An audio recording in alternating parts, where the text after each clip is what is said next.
So, as you have just heard, I'm a physicist by training, and I'm also a systems theorist.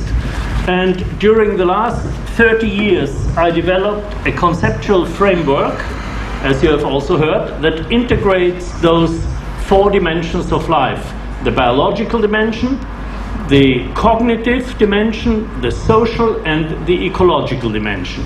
Я по образованию инженер-физик, исследователь системы. Последние 30 лет я занимался тем, что разрабатывал концептуальную рамочную модель, которая, как вы знаете, сочетает в себе 4 плана нашей жизни, в частности биологический, когнитивный, социальный и экологический.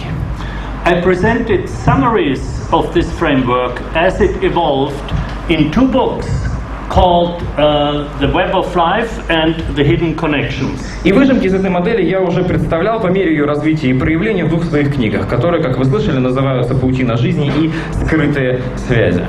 And my final synthesis, as you heard, was published last year by Cambridge University Press, and I co-authored it with my friend Pierluigi Luisi, who is a biologist at the University of Rome, and it's called The System's View of Life. Мои последние исследования были опубликованы в прошлом году, как вы также слышали, издательством Cambridge University Press под заглавием «Системный взгляд на мир, объединяющее видение», где моим соавтором выступил мой хороший друг Пьер Луиджи Луизи, профессор биологии в Риме. The cover, by the way, is a very beautiful image of Sticks in the Lake by a Scottish artist named Andy Goldsworthy. Кстати, фотография, которая послужила оформлением обложки, снята на озере, где, в общем-то, известный шотландский скульптор Энди Голдсворди изобразил вот такую инсталляцию, собранную из деревянных палок. So in this book we discuss this new conceptual framework and also its philosophical, social, technological, economic and political implications. Итак, книга, которую я представляю, многодисциплинарная, где мы представляем системную рамочную модель, которая сочетает в себе различные измерения. Мы обсуждаем философские, социальные, политические, экономические последствия объединяющего видения. So let me say a few words first about these implications. Позвольте сначала расскажу несколько слов об этих последствиях. The great challenge of our time, as you all know, is to build and nurture sustainable communities. Как вы знаете, главным вызовом нашего времени является построение и воспитание устойчивых сообществ. What is sustained in a sustainable community is not economic growth or competitive advantage, but the very web of life on which our long-term survival depends. Что в устойчивых сообществах является устойчивым, так это не какое-либо экономическое развитие или конкурентное преимущество, но сама паутина жизни, от которой зависит, по сути, наше долгосрочное выживание. In other words, a sustainable human community is designed in such a way that its ways of life, businesses, economy, physical structures and technologies do not interfere with nature's inherent ability to sustain life. Другими словами, устойчивое сообщество построено таким образом, что способ жизни в этом обществе, создание и ведение бизнеса, экономика сама, физические структуры и технологии не вмешиваются в неотъемлемую способность самой природы поддерживать жизнь. The first step in this endeavor, naturally, must be to understand how nature sustains life. Итак, первым шагом в этом направлении, естественно, станет попытка понять, каким образом жизнь поддерживает, природа поддерживает жизнь. It turns out that this involves a whole new conception of life, and indeed, such a new conception of life has emerged over the last 30 years. And this is what Luisi and I present in our book. Так вот, оказывается, что для того, чтобы понять это, необходимо использовать совершенно новую концепцию жизни. И вот эта новая концепция жизни появилась, наверное, последние лет 30, и это то, что я с Луизи в своей книге как раз представляю. At the forefront of contemporary science, the universe is no longer seen as a machine composed of elementary building blocks. На самом деле, передовой фронт современной науки более не предполагает, что Вселенная — это машина, которая состоит из элементарных строительных блоков или кирпичиков. We have discovered that the material world ultimately is an inseparable network of relationships. Наука доказала, что материальный мир представляет из себя неотделимый паттерн или узор различных отношений. That the planet as a whole is a living, self-regulating system. Что планета сама по себе является живой и саморегулируемой системой. The view of the human body as a machine and of the mind as a separate entity is now being replaced by one that sees not only the brain, but also the immune system, the bodily tissues, and even each cell as a living cognitive system. Современный взгляд на тело человека, на наш организм, как машину, да, и как на, вернее, тот взгляд, который отделял человека, то есть тело его и разум, теперь более не является актуальным. Сейчас существует совершенно новый взгляд, который предполагает, что не только мозг, но и вся иммунная система, все ткани в организме, каждая клетка является живой, познающей когнитивной системой. Evolution is no longer seen as a competitive struggle for existence, but rather as a cooperative dance in which creativity and the constant emergence of novelty are the driving forces. И эволюция более не рассматривается как некая конкурентная борьба за существование, скорее как некий танец, в котором творчество и постоянное появление чего-то нового являются основными движущими факторами. And with a new emphasis on complexity, networks and patterns of organization, a new science of qualities is slowly emerging. И благодаря этому появляется новая наука качества. Медленно появляется вот с этим новым ударением и фокусом на сложность, на сети, на различные паттерны организации различных систем. We call this new science the systems view of life because it involves a new kind of thinking in terms of relationships, patterns and context. И эту науку мы называем системным взглядом на жизнь, потому что она прежде всего включает в себя новый подход к мышлению, новый способ и тип мышления. Мышление в планах таких как отношения, паттерны и контекст. And in science, this kind of thinking is called systemic thinking. И в науке такой подход к мышлению называется системным мышлением. It emerged in the 1920s from a series of interdisciplinary dialogues involving biologists, psychologists and ecologists. И появился этот новый подход, новое системное мышление на рубеже 20-х годов, 20-30-х годов из серии междисциплинарных диалогов между биологами, психологами и экологами. And in all these fields, scientists realized that a living system, an organism, an ecosystem or a social system is an integrated whole whose properties cannot be reduced to those of smaller parts. И во всех этих областях и отраслях науки ученые поняли, что живая система, организм, экосистема или социальная какая-то группа, что ни возьми, это интегрированное целое, чьи качества нельзя исключительно описывать качествами составляющих ее частей.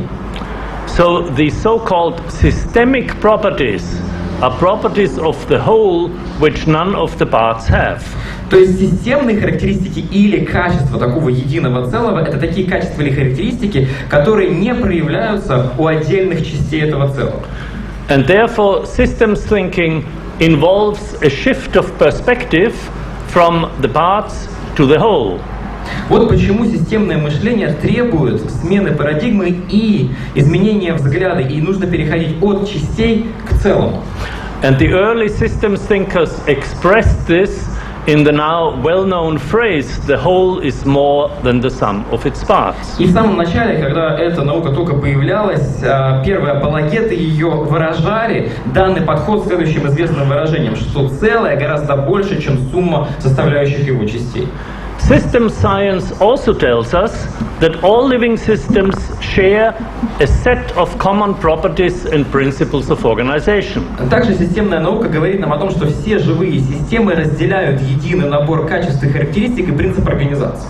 And this means that systemic thinking can be used to integrate academic disciplines, which, as you know, are very fragmented today, by discovering similarities between different phenomena within the broad range of living systems. И это означает, что системное мышление сейчас можно применить к различным академическим дисциплинам, которые, как вы знаете, достаточно разрознены на настоящий момент времени, путем обнаружения неких похожих вещей между разными феноменами в рамках широкого количества живых систем. And this is why we call the systems view of life a unifying vision. Вот почему системный подход или системный взгляд на жизнь мы называем объединяющим видением. Now, during the 1970s and 1980s, systems thinking was raised to a new level with the development of complexity theory, technically known as nonlinear dynamics. На протяжении 70-х, 80-х годов системное мышление вышло на совершенно новый уровень благодаря появлению теории сложности, которая технически называется нелинейной динамикой. It is a new mathematical language that allows scientists for the first time to handle the enormous complexity of living systems mathematically. Это новый математический язык, который позволяет ученым впервые, наверное, за все время работать с невероятной сложностью живых систем, используя математический арсенал. Chaos theory and fractal geometry are important branches of this complexity theory. И важными ветвями этой теории сложности являются такие вещи, как теория хаоса и фрактальная геометрия. Now, this new mathematics is a mathematics of patterns, of relationships. For example, the strange attractors of chaos theory and the fractals of fractal geometry are such patterns. They are visual descriptions of the system's complex dynamics. Так вот, эта новая нелинейная математика, нелинейный математический арсенал, он вращается вокруг именно этих самых паттернов и отношений между различными элементами. Появляются такие вещи, например, в теории хаоса, как аттракторы и фракталы, в фрактальной геометрии. Это как раз и есть примеры таких паттернов, о которых мы говорим. Это визуальное описание сложной динамики системы. Now, during the last 30 years, the strong interest in nonlinear phenomena generated a whole series of new and powerful theories that have dramatically increased our understanding of many key characteristics of life. И за последние 30 лет сильный интерес к нелинейным феноменам произвел на свет огромное количество новых, достаточно сильных теорий, которые драматически увеличили наше понимание многих ключевых характеристик жизни. My synthesis of these theories is what I call the systems view of life. И мое системное сведение, мой синтез этих теорий, это то, что я как раз и называю системным взглядом на жизнь. Now, this is a book of 500 pages. And to present it properly would take a whole seminar or a whole course. В книге 500 страниц, и для того, чтобы ее правильно презентовать, потребуется либо целый семинар, либо отдельный курс лекций. So here I can give you only a few highlights. Поэтому здесь хотелось бы остановиться буквально на нескольких вещах. One of the most important insights of the systems view of life is the recognition that networks are the basic pattern of organization of all living systems. Наверное, самое главное для понимания именно системного подхода и системного взгляда на жизнь является признание того, что сети являются как раз той самой базовой, тем самым базовым узором, тем самым базовым паттерном организации всех живых систем. Ecosystems are understood in terms of food webs, that is, networks of organisms. Then organisms are networks of cells. Cells are networks of molecules. Так вот, возьмем, например, экосистему. Экосистема представляется как некая пищевая цепочка, по сути, это сеть различных организмов. Сами организмы, что такое? Это, по сути, сети клеток. Клетки — это сети различных молекул. So the network is a pattern that is common to all life. Wherever we see life, we see networks. Так вот, сеть, по сути, и есть тот самый паттерн, который присущ всей жизни. Когда мы видим жизнь, мы видим сети. And indeed, at the very heart of the change of paradigms from the mechanistic view to the systemic view, we find a fundamental change of metaphors from seeing the world as a machine to understanding it as a network. И на самом деле, действительно, в самом сердце вот этого сдвига парадигм, в самой его сути, происходит что? Меняется взгляд, да, на жизнь, на системный взгляд на жизнь, как какой-то механизм, то есть меняется вообще глобальная метафора, метафора жизни, как какой-то механизм или машину, да, и на понимание жизни как сеть.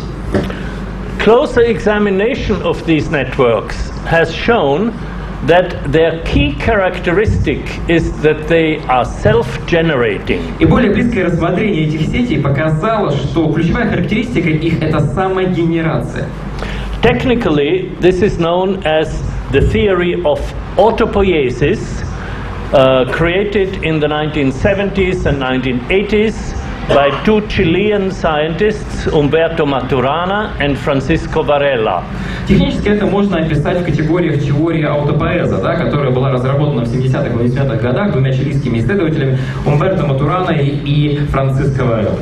So autopoiesis literally means self-making. По сути, автопоэз обозначает самовоспроизводство.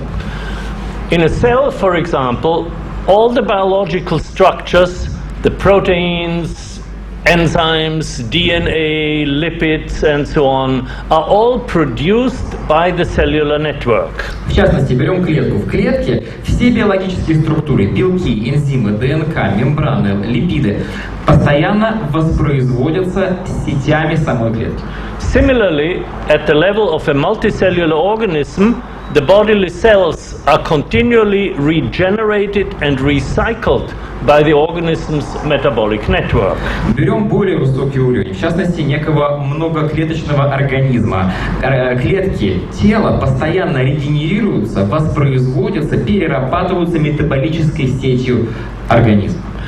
Living networks continually create or recreate themselves by transforming or replacing their components. Живые сети постоянно создают или воссоздают сами себя, трансформируя или замещая свои компоненты.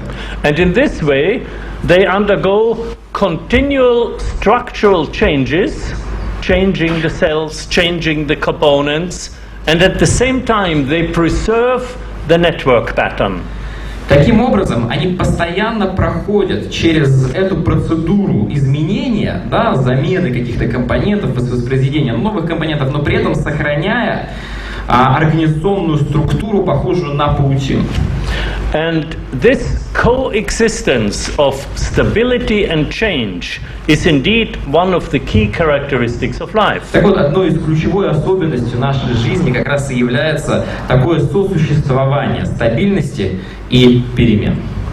Now let me turn to one of the most important philosophical implications of this new systemic understanding of life, which is a novel conception of mind and consciousness. Теперь позвольте мне перейти к, наверное, одному из самых важных философских посылов этого нового системного понимания жизни, то есть абсолютно новой концепции разума и сознания. And this new conception finally overcomes the Cartesian division between mind and matter. И эта новая концепция сейчас полностью преодолевает прошлое, предыдущее декартовское деление разума и материи. You will remember that in the 17th century, René Descartes based his view of nature on a fundamental division between two independent and separate realms. Вы, наверное, помните, что в 17 году Рене Декарт как раз предложил следующий взгляд на природу, да, путем фундаментального разделения двух независимых и отдельных друг от друга пластов. So one was the realm of mind, which he called the thinking thing, res cogitans, And the other one was the realm of matter, which he called the extended thing, res extensa. Один из этих пластов он озаглавил, да, это пласт сознания, пласт разума, он озаглавил res cogitans, то есть субстанция мыслящая. А второй из этих пластов, или это измерение, он озаглавил как res extensa, это материя или протяженная субстанция. And following Descartes, scientists and philosophers continued to think of the mind as a thing, and they wondered and were unable to imagine how this thinking thing is related to the body. Ну и впоследствии все последователи Декарта, ученые и философы, они продолжали подходить к изучению разума, продолжали осмыслять сам разум как нечто материальное, при этом как какую-то вещь в себе, да, по сути, как какую-то вещь. И это осложняло работу с такими категориями. Now, the decisive advance of the system's view of life has been to recognize that mind is not a thing, but a process. И решающий прорыв в изучении разума, мышления был получен тогда, когда было понято, что разум — это не есть вещь, this new conception of mind was developed during the 1960s independently by Umberto Maturana and Gregory Bateson. И вот этот новый подход к разуму, к сознанию был независимо друг от друга разработан в 60-х годах двумя учеными, Умберто Матурана и Грегори Бейтсоном. And a few years later, Maturana and Varela, both working at the University of Chile in Santiago, expanded this key insight into a proper theory, which is now known as the Santiago theory of cognition. И буквально несколько лет спустя Матурана и Варелла, работающие тогда в университете Чили в Сантьяго, объяснили вот эту импликацию и вывели ее непосредственно в теорию, которая сегодня имеет наименование теории Сантьяго. And during the past 3 decades, the study of mind from this systemic process perspective has blossomed into a rich interdisciplinary field known as cognitive science. И за последние 3 десятилетия это изучение разума, да, с процессного такого технологического подхода превратилось в целое богатое междисциплинарное поле для исследований, которое сейчас известно как когнитивная наука. This cognitive science transcends the traditional frameworks of biology, psychology and epistemology and unifies them. И этот междисциплинарный подход, эта когнитивная, познавательная наука сейчас расширяет границы отдельных отраслей биологии, психологии, эпистемологии и объединяет их воедино. Now, the central insight of the Santiago theory is the identification of cognition, the process of knowledge, with the very process of life. И центральной мыслью в теории Сантьяго служит следующее. Понимание, познание, да, процесса когниции должно быть неотъемлемо связано с процессом жизни. Cognition, according to Maturana and Varela, is the activity involved in the self-generation and self-perpetuation of living networks. Так вот, когниция, согласно Матуране и Варелле, или познание, это та деятельность, которая включается в самогенерации, в самовоспроизведении и самосохранении живых сетей. In other words, cognition is the very process of life. Другими словами, когниция — это процесс жизни. And the interactions of a living system, plant, animal or human, with the environment are cognitive interactions. И взаимодействие живых организмов, растений, животных или человека со своей средой обитания — это когнитивное взаимодействие. And in this way, life and cognition become inseparably connected. Mind, or more accurately, mental activity, is immanent in matter at all levels of life. Таким образом, жизнь и когниция, то есть познание, неотделимы, становятся неотделимы друг от друга. Разум, или, говорить более точно, познательная деятельность или умственная деятельность присуща материи на всех уровнях жизни. this is a radical expansion of the concept of cognition and implicitly the concept of mind. И это радикальное расширение ранее существовавшей концепции когниции или познания и имплицитно концепции всего разума. In this new view, cognition involves the entire process of life, including perceptions, emotion, and behavior, and it does not even need a brain and a nervous system necessarily. Согласно этому подходу, когниция вовлекает в себя целый процесс жизни, да, включая такие вещи, как ощущения, эмоции, поведение, и не обязательно требует участия разума, то есть мозга и нервной системы. For example, plants, which don't have a brain, or bacteria even, are involved in cognitive processes.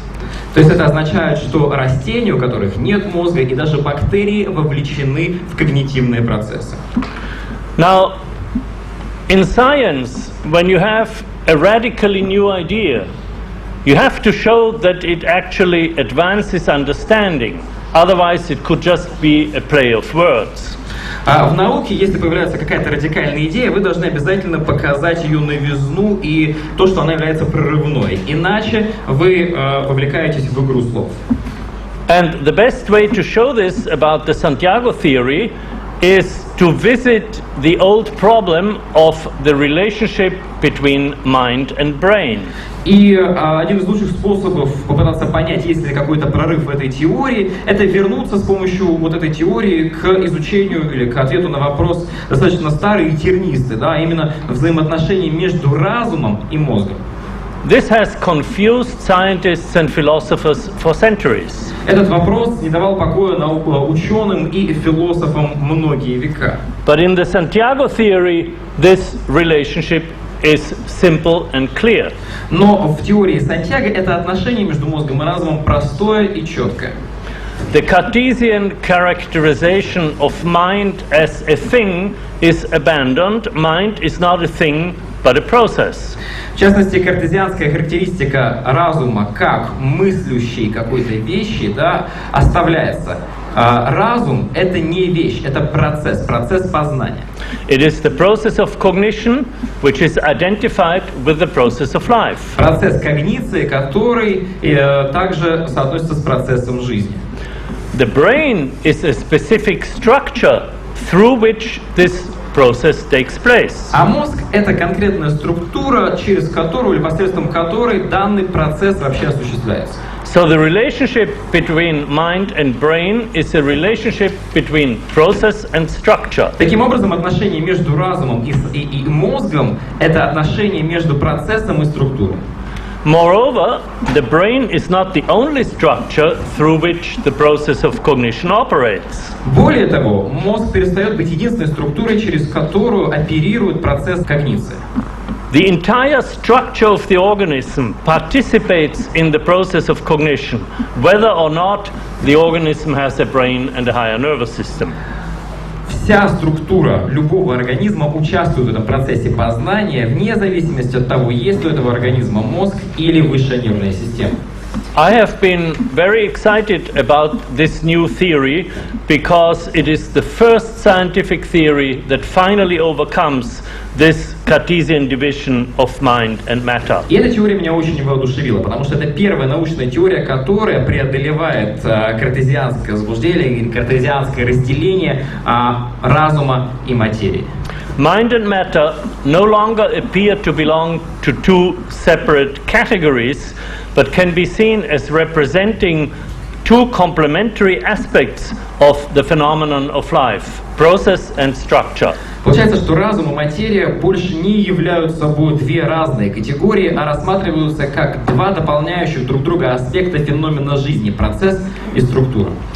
And at all levels of life, mind and matter, process and structure are inseparably connected. И на всех уровнях нашей жизни разум и материя, процесс и структура связаны друг с другом неотъемлемо.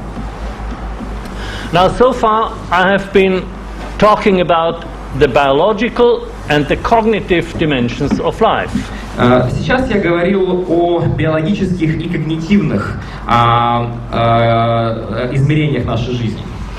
In our book, we extend the systems view of life also to the social dimension, and the key concept is again the network. В нашей книге мы также этот системный взгляд и системный подход используем для описания социальных систем. И опять же, ключевой концепцией в данном случае является концепция сети.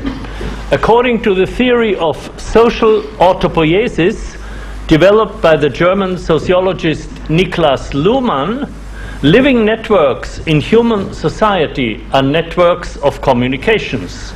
Согласно теории социального аутопоэза, которую разработал социолог Никлас Люман, немецкий социолог, живые сети человеческого общества — это сети общения и коммуникации.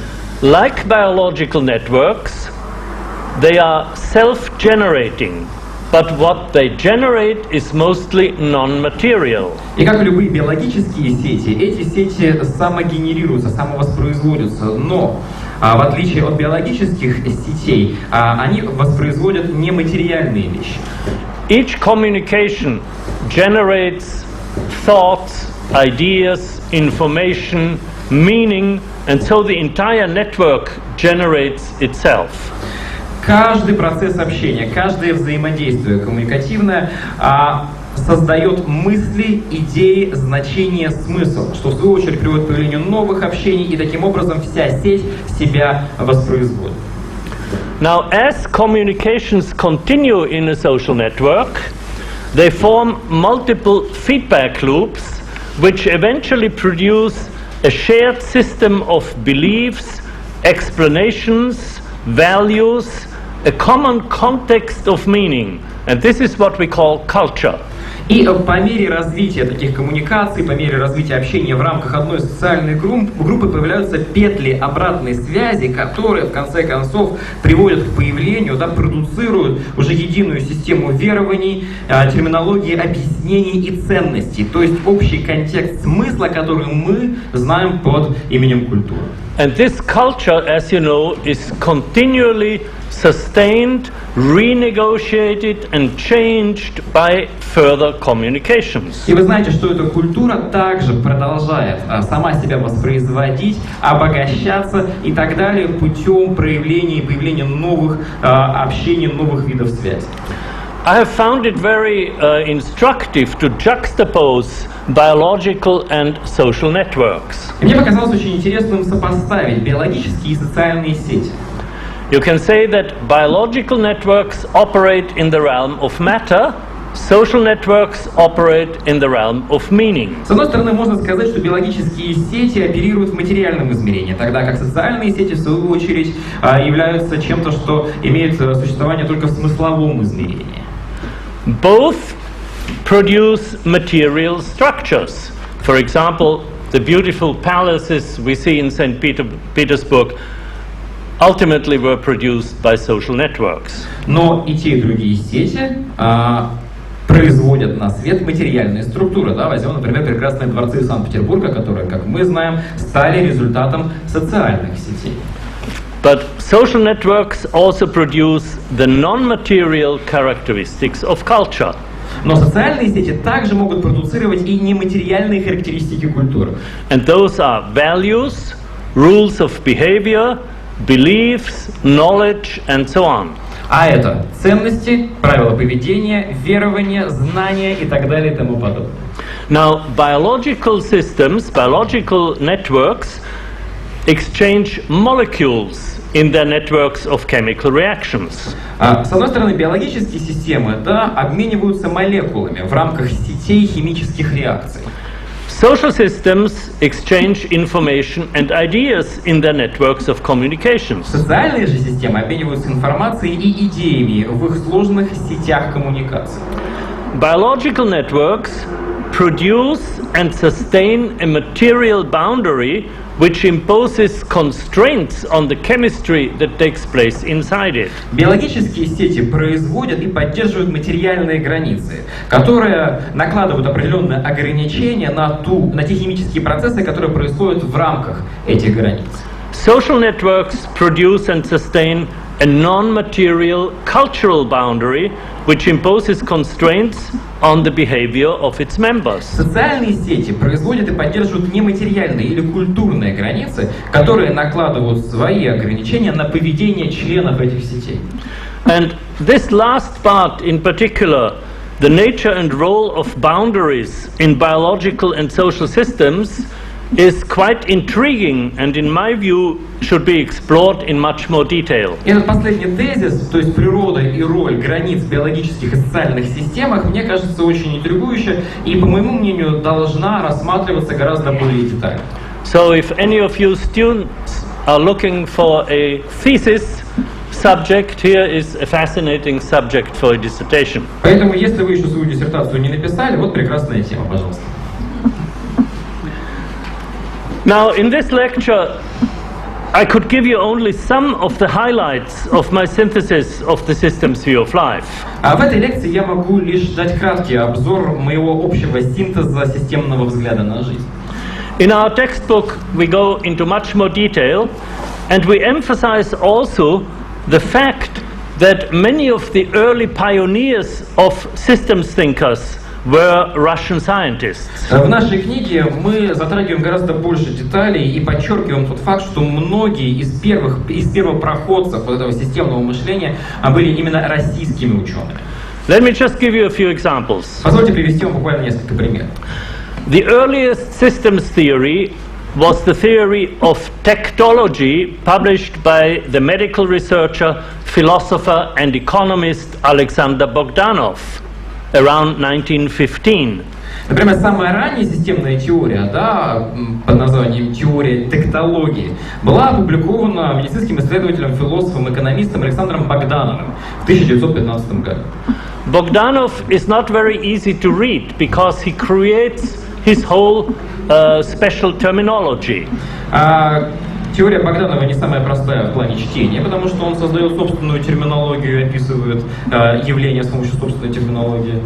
But if you really go into it, you will see that he anticipated the conceptual framework of general systems theory developed by Ludwig von Bertalanffy several decades later, and he also anticipated some of the key concepts of cybernetics, again several decades in advance. Но если мы в его теорию углубимся, то мы сможем увидеть там прекурсоры и реально первые ростки общей теории систем, которая была разработана позднее уже Людвигом Берталанфе, несколько десятилетий позднее. А также мы увидим там основные ключевые идеи теории кибернетики, которые опять же появились спустя несколько десятилетий.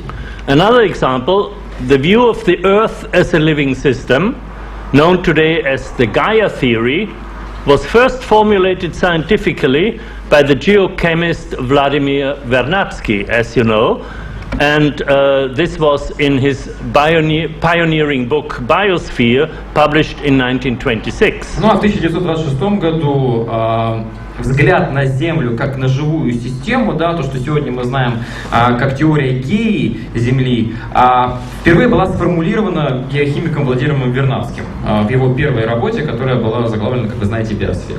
And now let's move on to the 1970s. One of the first scientists to apply complexity theory to the study of living systems was the Russian-born Nobel laureate Ilya Prigozhin, or you say Prigozhin, yes. Who worked at the University of Brussels. Ну а теперь перенесемся в 70-е годы, и первым ученым, который применил теорию сложности в процессе изучения живых систем, был русский, ученый русского происхождения из университета Брюсселя, который получил Нобелевскую премию, Илья Пригожин. So Prigozhin formulated his theory of dissipative structures, and he did so based on investigations of chemical systems operating far from equilibrium, which produce very striking periodic oscillations. И Пригожин сформулировал теорию диссипативных структур, основываясь на своих исследованиях химических систем, которые работают не в равновесии и при этом демонстрируют достаточно значительные химические колебания. The first chemical oscillation of this kind was discovered in the 1950s by the chemist Boris Belousov and was studied in more detail later by the biochemist Anatoly Zhabotinsky. И первое химическое колебание такого рода было обнаружено, открыто в 1950 году химиком Борисом Белоусовым, а затем чуть более детально было изучено биохимиком Анатолием Зhabotinskym. And today this whole family of oscillating chemical reactions is known as the Belousov-Zhabotinsky reaction. Теперь все это семейство химических колебаний или реакций химического колебания имеет название реакции Белоусова-Зhabotinского. And for most Europeans this is too difficult to pronounce, so they call it the BZ reaction. Но так как большинству европейцев этих две фамилии не произнести вообще, реакции называют реакцией BZ. So finally, let me mention one of the most important implications of Prigozhin's theory. В конце хотелось бы рассказать о, наверное, наиболее самой важной идее теории Пригожина. All dissipative structures have the potential to evolve. Согласно его взгляду, все диссипативные структуры имеют потенциал на развитие. And not all dissipative structures are living systems. These chemical reactions are not living systems, but they can evolve. И при этом данные химические системы, данные диссипативные структуры, не все из них являются живыми системами, но они имеют возможность развиваться. So this means that there must have been a prebiotic or molecular evolution before the first biological cells emerged. То есть до того, как появились первые биологические клетки, скорее всего, была некая молекулярная эволюция еще до появления биоты, да, вот этот первичный бульон, из которого появились уже все живые организмы. Now this view is widely accepted among biologists today, but it was radical when it was first proposed, and it was first proposed in 1924 by the chemist Alexander Oparin. Сегодня этот взгляд, конечно, разделяют многие биологи современности, но когда этот взгляд, когда эта теория была только предложена в 1924 году, она казалась радикальной. Предложил ее химик Александр Опарин. Oparin stated boldly that life on Earth must have originated from inanimate matter via a very long series of chemical steps, which brought about a spontaneous and continuous increase of molecular complexity until the emergence of the first living cells. Опарин смело заявлял, что жизнь на Земле произошла от неживой материи с помощью целого ряда химических шагов или этапов, которые привели к спонтанному и постоянному наращиванию молекулярной сложности, пока не появились первые живые клетки. So this is just a very brief homage of some of the Russian pioneers of systemic thinking. Таким образом, мы очень кратко отдаем должное некоторым, хотя бы российским пионерам вот этого системного мышления. Let me now move on to the last part of our book, titled Sustaining the Web of Life. Давайте теперь я расскажу о последней части нашей книги, которую мы озаглавили «Поддерживая паутину жизни». There we discuss the critical importance of the systems view of life for dealing with the problems of our multifaceted global crisis. И в этой главе мы обсуждаем критическую важность системного взгляда на жизнь при решении проблем нашего многогранного глобального кризиса. It is now becoming ever more important, ever more evident that the major problems of our time, energy, environment, climate change, poverty, and so on, cannot be understood in isolation. Сейчас становится все более и более очевидно, что основные ключевые проблемы нашего времени, наиболее актуальные для нас, это проблемы энергоресурсов, окружающей среды, изменения климата, бедности, сами по себе изолированно друг от друга решаться не могут. They are systemic problems, which means that they are all interconnected and interdependent. Это все системные проблемы, что означает, что все они взаимосвязаны и взаимозависимы. Now, the fundamental dilemma underlying all these problems seems to be the illusion that unlimited growth is possible on a finite planet. Самая главная дилемма, фундаментальная дилемма, основополагающая дилемма, которая, наверное, влияет на все эти проблемы, это то заблуждение, что жизнь бесконечная возможна на достаточно конечной планете. This irrational belief in perpetual economic growth amounts to a clash between linear thinking, projecting out linearly into the future, and the non-linear patterns in our biosphere, the ecological networks and cycles that constitute the web of life. Эта нерациональная вера в постоянство экономического развития в основном связана вот с этим соприкосновением, да, с этой оппозицией и конфликтом двух вещей. Прежде всего, линейным мышлением, да, и линейной экстраполяцией вот этого экономического развития и нашей биосферы, где экологические сети и циклы имеют нелинейную структуру, а именно они составляют паутину нашей жизни. This highly nonlinear global network contains countless feedback loops through which the planet balances and regulates itself. That's the Gaia theory. И эта достаточно высоко нелинейная глобальная сеть содержит огромное бесчетное количество петель обратной связи, посредством которых планета сама себя балансирует и регулирует. Мы возвращаемся к теории Гей. Our current economic system, by contrast, is fueled by materialism and greed that do not seem to recognize any limits. Однако же наша текущая экономическая система, да, на контрасте, подпитывается идеями материализма и жадности, которые никаких границ вообще не признают. And I think that's true just as much in Russia as in other countries around the world. Я думаю, что Россия может являть тому такое же свидетельство, как и все другие страны, в общем-то.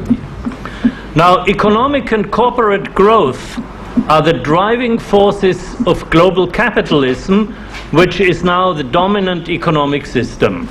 Экономический, корпоративный рост – это ведущие силы глобального капитализма, который сейчас является доминирующей экономической системой. At the center of the global economy is a network of financial flows that has been designed without any ethical framework. И в центре этой глобальной экономики находится сеть таких финансовых транзакций, финансовых перетоков, которые были спроектированы без учета и принятия во внимание какой-либо этической рамки.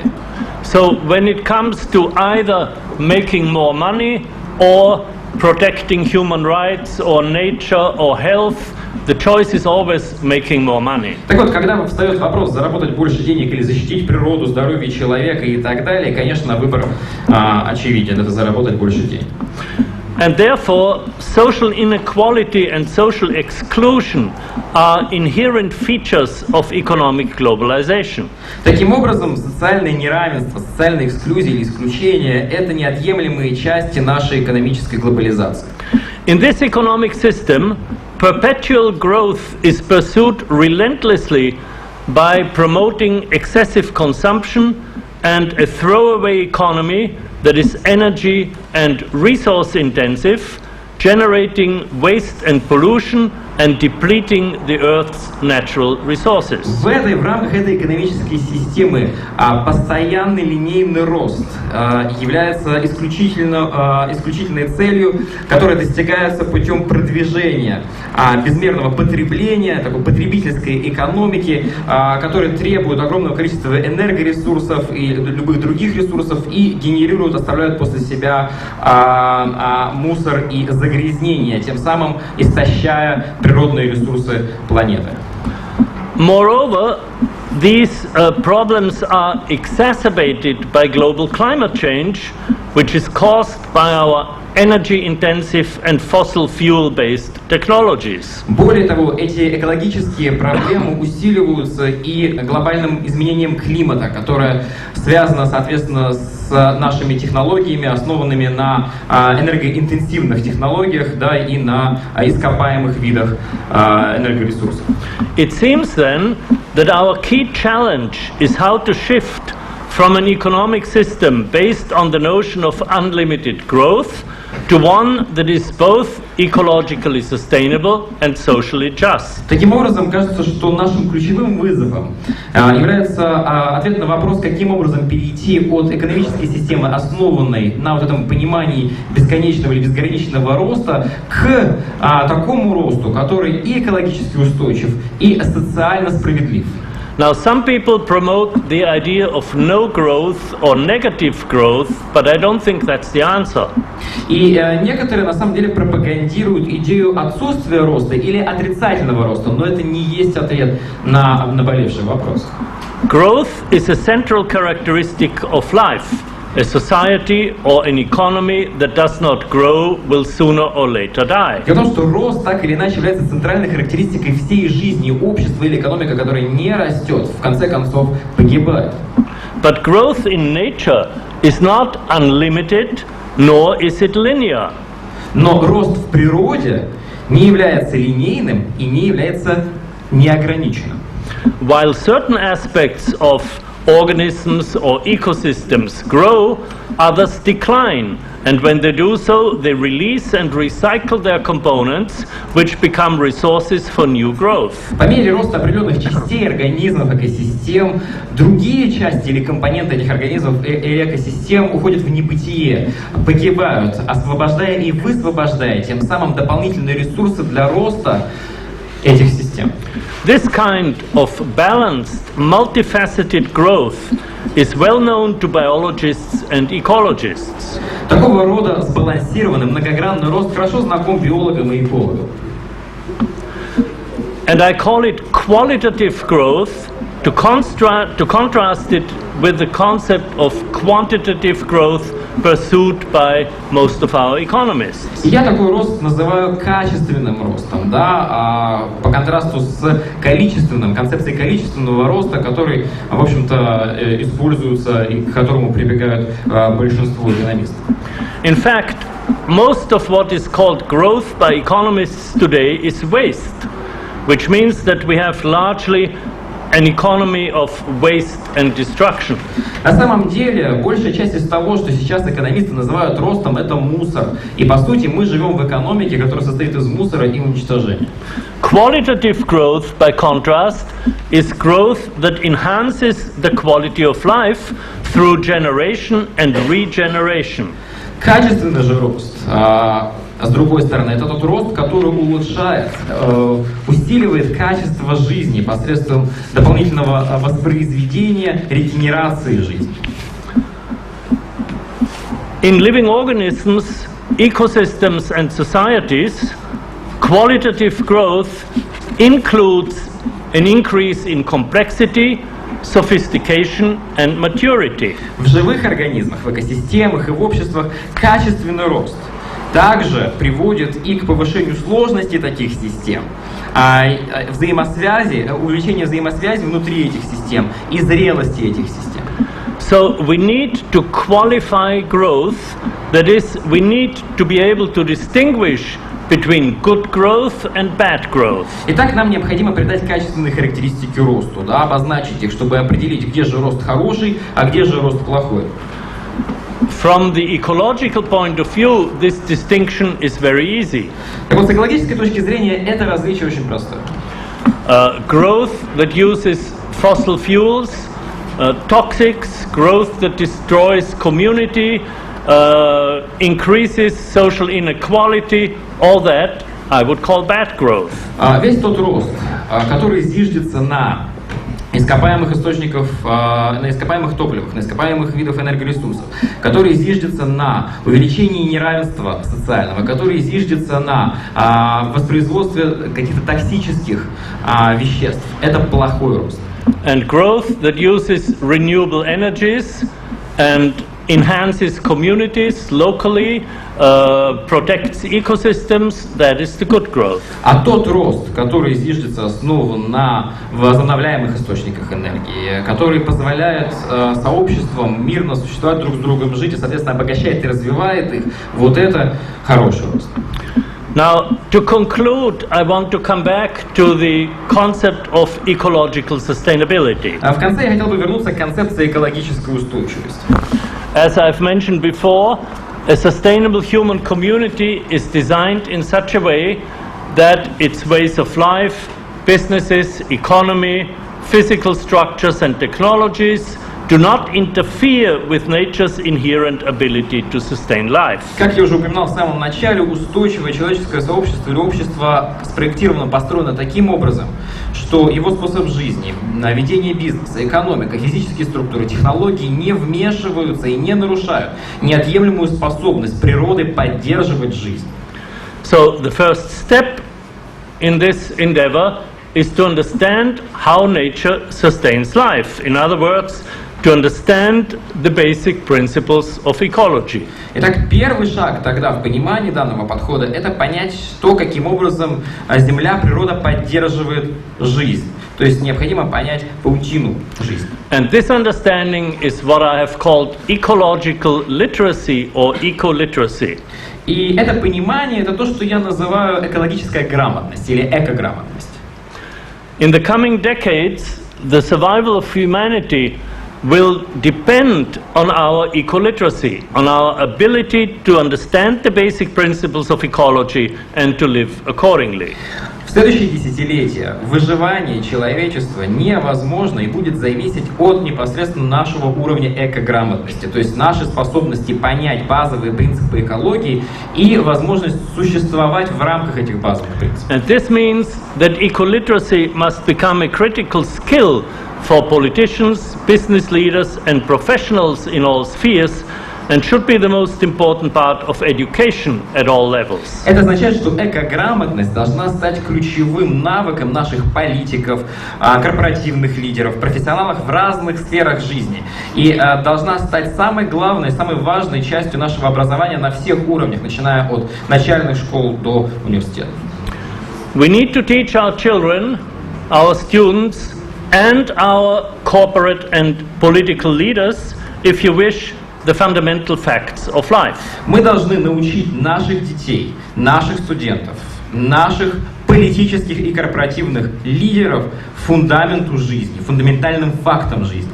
For example, that one species waste is another species food. Например, тому, что генерируемый мусор одного вида, да, или какие-то выбросы одного вида, это еда или пища другого вида. That matter cycles continually through the web of life. Что материя постоянно циклирует по паутине жизни. That solar energy drives these ecological cycles. Что эти экологические циклы зависят от солнечной энергии. That diversity assures resilience. Что разнообразие гарантирует сопротивляемость.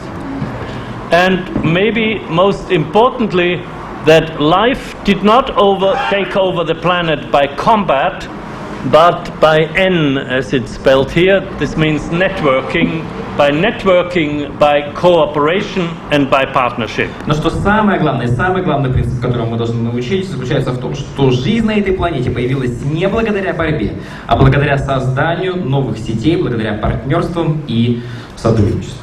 And I will end with this important exhortation to make the principles of ecology the very center of education at the school level, at levels of university, and at the professional training in all professions. И на этом я хотел бы закончить, на том, что экограмотность, да, образование и обучение основным фундаментальным принципом экологии – это то, чем мы должны заниматься в школе, в университетах, обучать наших политических лидеров и в рамках уже профессионального образования или повышения квалификации. And thank you very much for your attention. На этом я хотел бы поблагодарить вас за внимание.